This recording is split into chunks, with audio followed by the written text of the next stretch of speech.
Irlande.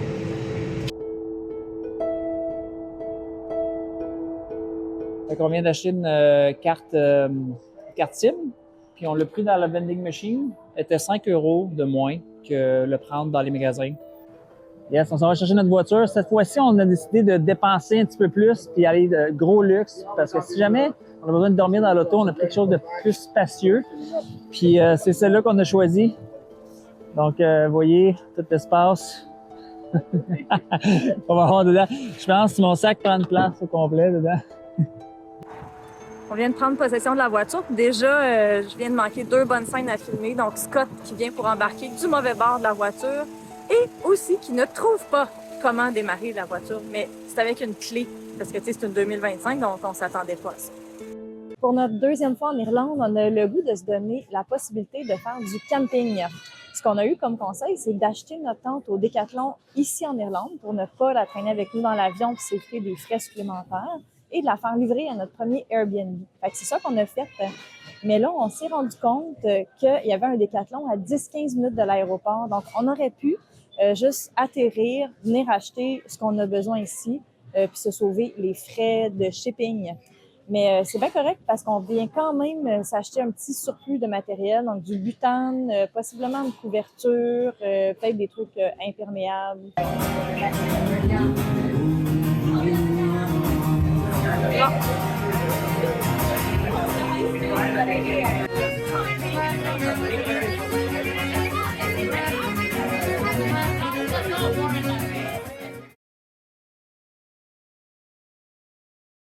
Départ pour le Gap of Dunloe ce matin. J'ai décidé de le faire à pied.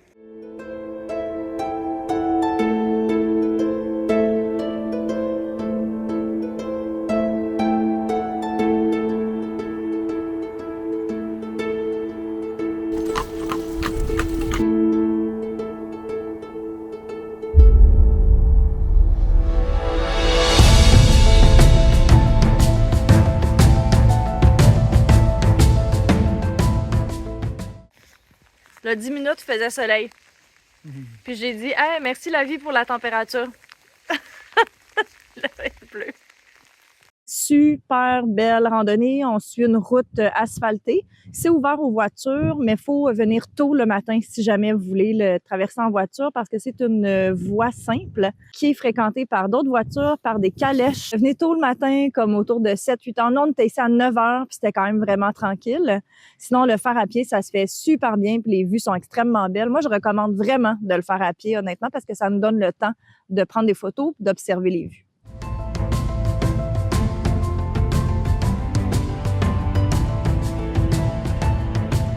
Quelque chose qui est vraiment le fun en Irlande, c'est qu'eux autres, ils font leur route de la même largeur que nos pistes cyclables. Puis on roule là-dessus, c'est parfait. Je sais pas pourquoi qu'au Québec, on aurait bien plus de place dans les voitures si on aurait sur les pistes cyclables.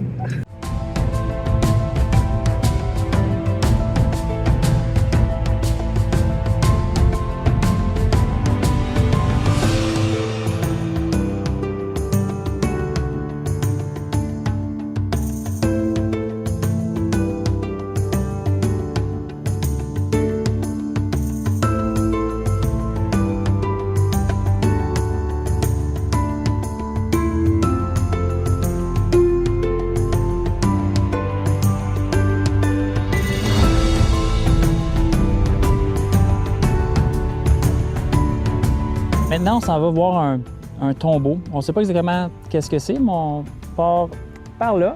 Puis il faut rentrer par cette belle gate-là. Donc on est arrêté. C'est le seul stationnement, c'est juste ici. Puis là, on a mis nos guêtres parce qu'il y a mouillé. Puis le gazon, il est vraiment long. Donc on ne voulait pas mouiller nos pantalons.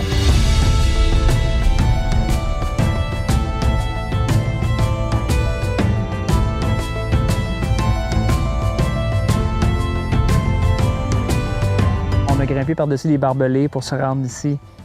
Peut-être un meilleur chemin, mais ça valait la peine juste pour venir voir ça. Puis en plus, toute la vue là, de la Valentia Island, puis l'autre bord, c'est Port Maggie. Vraiment un bel endroit. Là.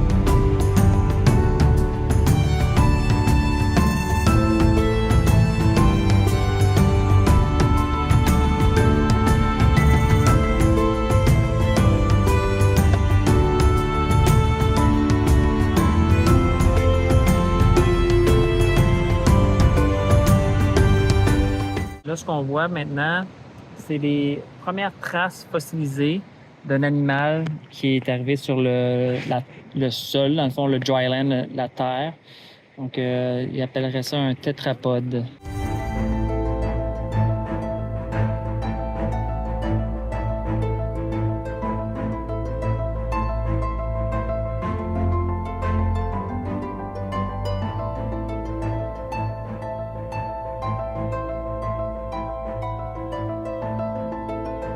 Fait que ça ici, c'est une boisson énergisante. Tu bois ça de même, puis c'est sûr que tu tombes dans les pommes après. Parce qu'en fait, c'est du lave-vitre. Si vous avez besoin du lave-vitre pour votre voiture, c'est ça qu'ils vendent dans les dépanneurs en Irlande. Donc, on met toute la bouteille dans le réservoir, puis on remplit le reste avec de l'eau.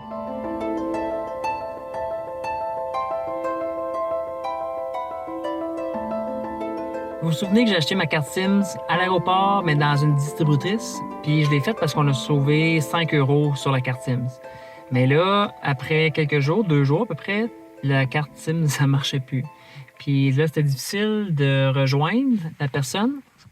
Et finalement, avec de l'aide d'une boutique ici, ils nous ont dit qu'avec un numéro 1907, on pouvait appeler puis réactiver la carte. Le problème, c'est que dans l'enveloppe, ça disait que j'avais acheté pour 20 $, mais en réalité, j'avais acheté le forfait à 30 $. Mais l'enveloppe que j'ai eue dans la machine, ça disait juste que j'avais le forfait de 20 €. Donc, j'avais des limitations. Donc, ça a été un petit problème de tout régler ça. Idéalement, si vous pouvez acheter dans une boutique peut-être en ville, puis avoir aussi même leur numéro en main si j'avais des questions, ça serait beaucoup plus simple pour, au lieu de sauver le 5 €, avoir un bon service. On est à l'hôtel Brandon. En ce moment, on est venu voir le spectacle de Celtic Steps, qui est un spectacle de musique et de danse irlandaise. C'est vraiment bon. Ça coûte 35 € plus un frais de réservation de 2,50 € si je ne me trompe pas, par personne. Il y en a à tous les soirs, à Killarney et à Trolley aussi. Donc, à tous les soirs, c'est réservable en ligne. Nous, on a réservé ça dernière minute, 1h30 avant le show. C'est vraiment excellent. Je le recommande fortement.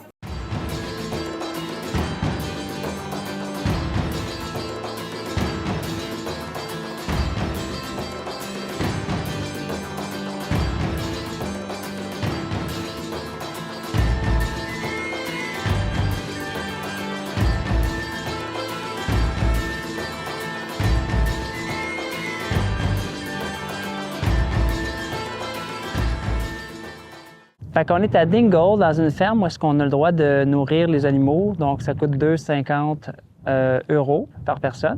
Ils vous donnent un petit plat de manger, puis vous faites le tour. Puis vous pouvez nourrir les animaux. Il y a des moutons, il y a même des chevals, des lamas. Tiens, viens. Ouais. Puis le site est super beau en plus. Il y a comme un cercle, vous ne le voyez peut-être pas maintenant, mais on peut faire le tour à pied ici. Les autres appellent ça un ferry port.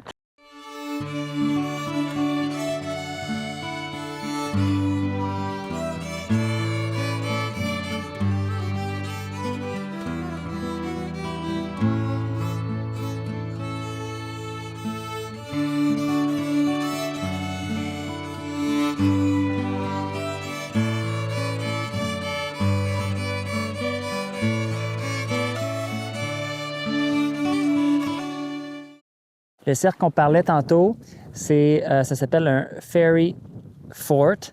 Et ici, anciennement, là, il y a des cercles à terre. Il y avait 3, on pourrait dire, cabanes rondes. Puis ces cabanes rondes étaient dans un plus grand cercle. Puis sur le côté des buttes, en haut des buttes, il y aurait eu comme un mur, comme une clôture, on pourrait dire, en bois pour les protéger. Et la porte était toujours au sud. Ils pensent qu'il y avait peut-être quelque chose par rapport au soleil avec ça.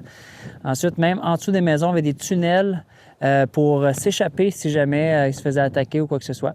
Donc, c'était comme un mini-village avec 3 maisons rondes, puis il y avait un arbre fée en plein centre ici.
dans la région de Cork. En fait, notre plan initial, c'était de monter dans l'ouest pour dépasser Galway puis aller ensuite vers l'Irlande du Nord. Comme on est dans les restes de l'ouragan Erin, la côte ouest est très venteuse et aussi assez pluvieuse. Comme notre but pour ce voyage-ci, c'était d'essayer le camping sauvage, on a décidé de complètement changer nos plans, de redescendre vers le sud de l'Irlande. Donc, on est rendu dans la région de Cork. Et c'est aujourd'hui qu'on va tenter notre première nuit de camping. Donc, il fait beau toute la journée. On va espérer que ça reste comme ça jusqu'à temps qu'on plante la tente. Là, il est 3h30 de l'après-midi, puis on va commencer à chercher un spot où dormir ce soir.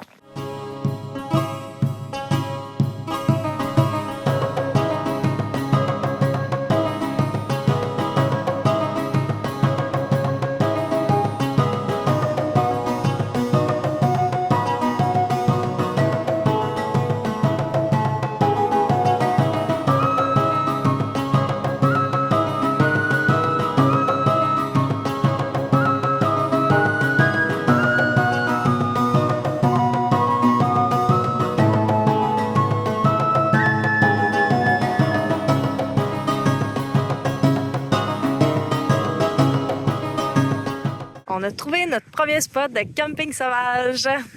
Fait qu'on se demandait si on était pour trouver ça facilement. Là, on est arrivé sur une plage, puis il y a comme un espace. Comme une espèce de péninsule. Là, on est à marée basse. Il n'y a vraiment pas beaucoup d'eau. Puis de l'autre côté, il y a des bateaux qui ont l'air échoués sur l'espèce de boîte, mais ils vont flotter quand la marée va monter. Exact. Puis la marée, ça nous inquiète pas parce qu'ici, il y a des endroits où justement, il y a des kayaks accrochés, il y a des bouées de secours qui sont accrochés aussi. Donc, il y a clairement pas d'eau qui monte jusqu'en haut. Puis il y a des buissons qui vont nous protéger pas mal du vent. Fait qu'on pense que ça va être un bon spot. Puis on a juste quelques minutes à marcher avec notre sac. On a apporté de la maison un kit pour cuisiner. Pour deux personnes. Qu'on peut mettre sur notre kit de butane. Et on a un petit brûleur aussi qu'on a apporté de la maison. On a apporté nos matelas gonflables, nos sleeping bags aussi de la maison. On s'est fait aussi prêter ce petit système-là. Ici, c'est une chandelle. Donc, on peut l'accrocher dans la tente. C'est sécuritaire. Donc, la chandelle est protégée de tous bords, de tous côtés.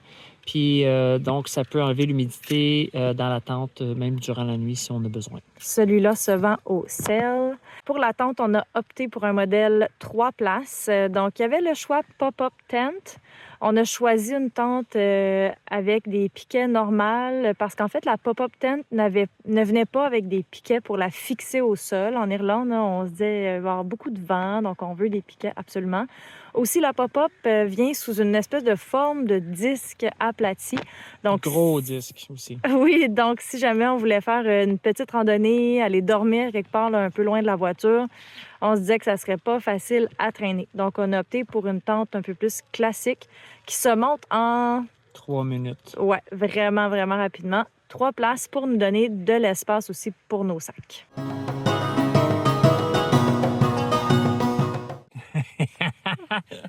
Ouais, notre plan, il a pas mal foiré. Fait que notre propane, c'est pas le bon embout pour notre brûleur. Fait que là, on s'est ramassé à faire comme ah! Fait qu'on était chercher nos bananes, notre pain. Fait que là, je vais tout chercher ça, je me rends à l'auto, puis je reviens ici. Puis j'avais ramené même les ustensiles à l'auto pour se libérer. Puis on n'a pas d'ustensiles. Fait que là, on va tremper notre banane directement dans le beurre de pinot. Mais on est chanceux parce que le beurre de pinot, il est, tu sais, il est liquide.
à Hook Lighthouse, en Irlande, et c'est le plus vieux phare encore en fonction au monde.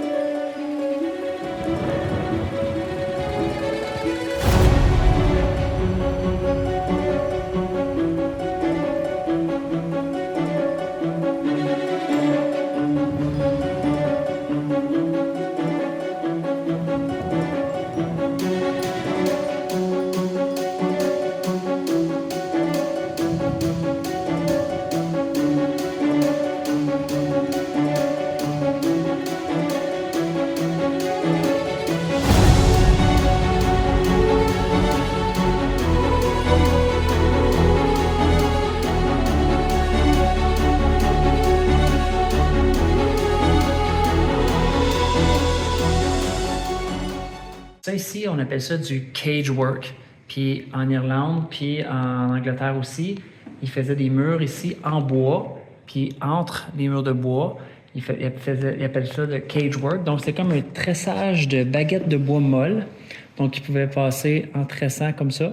Ensuite, c'était une application de bouette, de la boue, avec de la paille mélangée pour faire des murs qui faisaient ici cette structure-là. Puis ensuite, ils pouvaient peinturer ça. Maintenant, aucune structure en Irlande, aucune bâtisse complète avec du cagework a survécu parce que c'était très inflammable.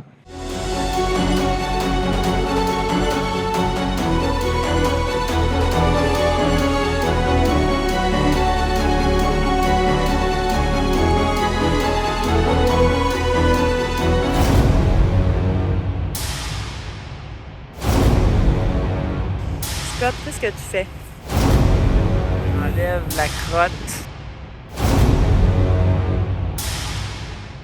Deuxième nuit en camping, on a été chanceux. C'est une super belle journée ensoleillée, mais hyper venteuse, qu'on se disait, hey, ils sont dehors comme sur le bord d'une montagne ou même d'une plage. Il me semble que ça va être un peu difficile. Mais on est vraiment chanceux. On dort où, Scott? On dort à notre Airbnb d'hier soir. Donc, elle nous a offert ce matin de pouvoir venir dormir sur son terrain. On est super bien installés. Puis elle nous a prêté aussi des oreillers qu'on n'avait pas. On utilisait juste l'oreiller du matelas. On a une grosse couverte le plus. Yay. Puis on a accès à une salle de bain qui est par l'extérieur. Donc c'est vraiment excellent. Puis on a même plein de caca de chiens autour de nous sur le terrain. On est vraiment là, vraiment en business. Qu'est-ce qu'on mange?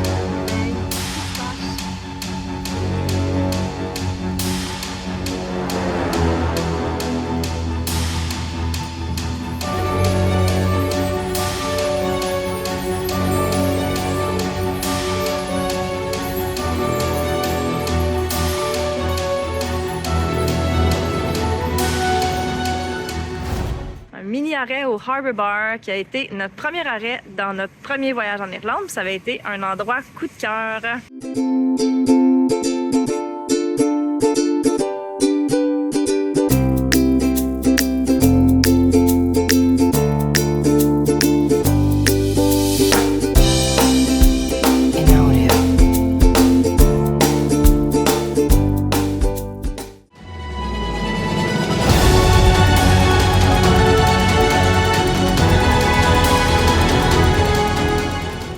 On a mal évalué la météo. On s'est réveillé cette nuit alors que la tente commençait à dangereusement nous plier dessus à cause du vent. Ça a duré, on est resté réveillé 2 heures. Là. Moi, j'ai fini par réussir à me rendormir malgré le fait que vraiment la tente appuyait sur moi. C'était quand même stressant à cause des vents. On se demandait si ça allait tenir, puis finalement, ben ouais, tout va bien ce matin.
ce gros canon-là, on pouvait le diriger sur les tracks s'il y a des roulettes.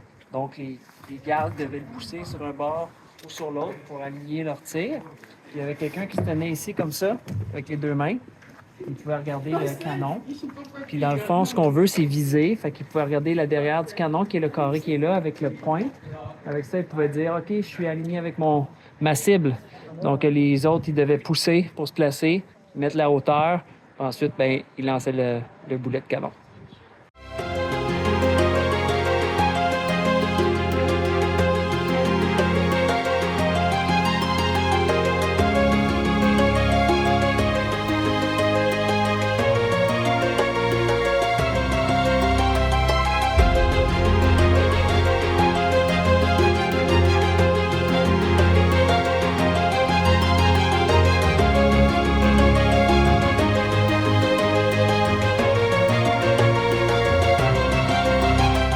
J'ai demandé à Scott ce que c'était ça, parce qu'on n'a pas d'explication nulle part.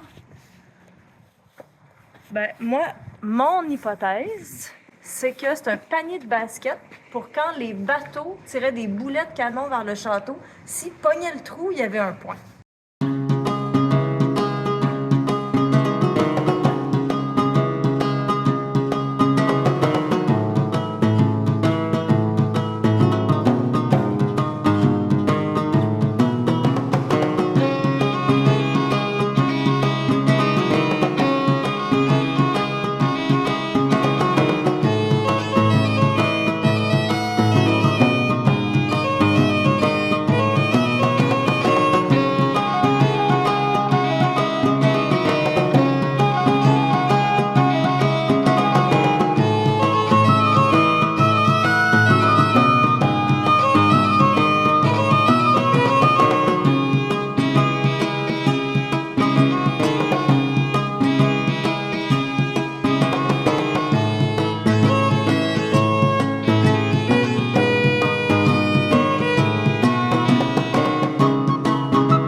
Peut-être que j'ai une crotte en dessous de mon soulier.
Facile l'Irlande. Des ronds-points à tous les coins. Puis des fois un rond-point qu'on fait juste tourner à peu près comme ça. Juste pour dire qu'il y avait un rond-point. Juste un rond de peinture à terre.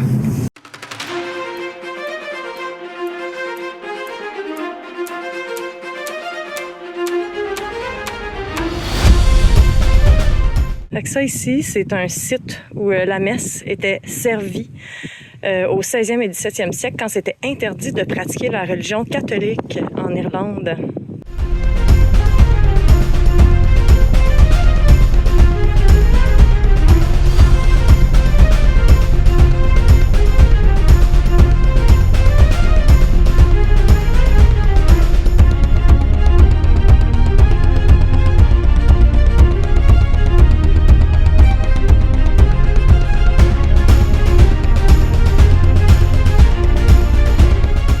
s'en vient voir un château qui est habité par quelqu'un.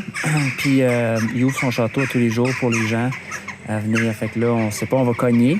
Puis normalement, le monsieur donne une visite guidée de son château.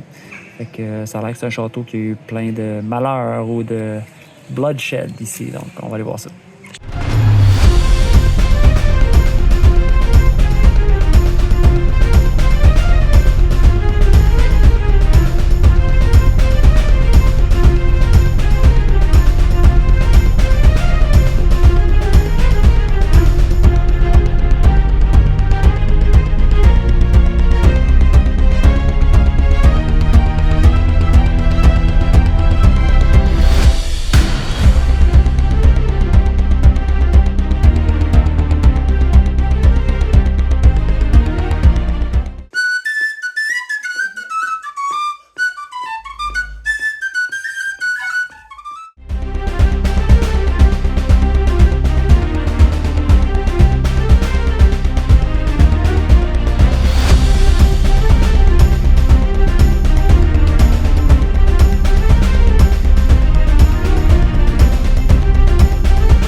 Un petit truc pour la bouffe en Irlande. Notre premier voyage, on prenait toujours des repas complets chacun. On a mangé au restaurant presque tout le long de notre voyage, puis c'était toujours beaucoup trop. Cette fois-ci, on a décidé de prendre un repas et le partager. On n'a pas de gros appétit, mais à chaque fois, on était satisfait avec la quantité qu'on avait. Si vous avez une grosse appétit, je comprends que peut-être ce ne sera pas assez. Vous pouvez prendre une entrée ou juste commencer avec une assiette. Ça permet peut-être de goûter différentes choses. Mais les repas ici, les portions sont grosses, même dans les petits cafés, les grilled cheese, des choses comme ça, c'est des grosses portions. On va jouer du ukulélé, une prête de ukulélé dans une soirée où est-ce qu'il va y avoir un groupe complet de ukulélé, de la planche à laver, peut-être du clavier, de la bass. En tout cas, ça va être vraiment cool. C'est gratuit, on va juste s'installer ici.